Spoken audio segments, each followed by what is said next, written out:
আসসালামু আলাইকুম প্রিয় দর্শক, এখানে দেখতেছেন এই যে এগুলো হলো টক ফুল, টক পাতা এবং কি টক পাতাও খাওয়া যায়। টক ফুল এখানে ফুটে রয়েছে, এগুলা কিন্তু বড় হবে আস্তে আস্তে আস্তে আস্তে, এগুলা কিন্তু বড় হবে। এগুলা কিন্তু যে বিচিগুলো হবে এই ফুলগুলো কিন্তু খাওয়া যায়, এগুলা কিন্তু খাটা রান্না করে খাওয়া যায়।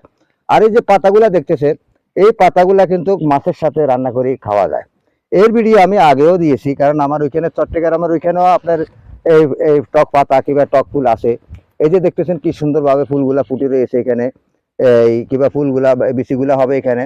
অনেক সময় দেখা যায় এই ফুলগুলা ছেড়ে নিয়ে অনেকে কিন্তু বাজারে বিক্রি করে, আপনি বাজারে কিনলে কিন্তু পাওয়া যায়। এগুলা কিন্তু খাট্টা রান্নার জন্য মানুষে নিয়ে যায়।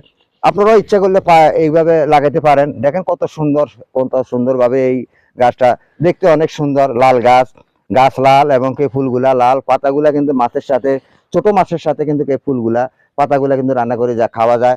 আর এই ফুলগুলো কিন্তু খাট্টা রান্না করে খাওয়া যায়, অনেক টক, এগুলো কিন্তু অনেক টক পাতা। তাই এই পাতা, এই গাছগুলা কিন্তু আপনি ইচ্ছে করলে আপনার বিল্ডিং এর ছাদে কিংবা আপনি বাড়ির আঙ্গিনায়, বাড়ির দরজায় এইভাবে আপনি চাষাবাদ করতে পারেন, লাগাতে পারেন। লাগাইলে কিন্তু এখানে অনেকটাই ভালো সৌন্দর্য দেখা যাবে। তাই সকলের প্রতি আহ্বান জানাতেছি, ইউটিউব চ্যানেল ও ফেসবুক পেজ থেকে আন্তরিক ভালোবাসা অভিনন্দন জানিয়ে এখান থেকে বিদায় নিচ্ছি। আসসালামু আলাইকুম।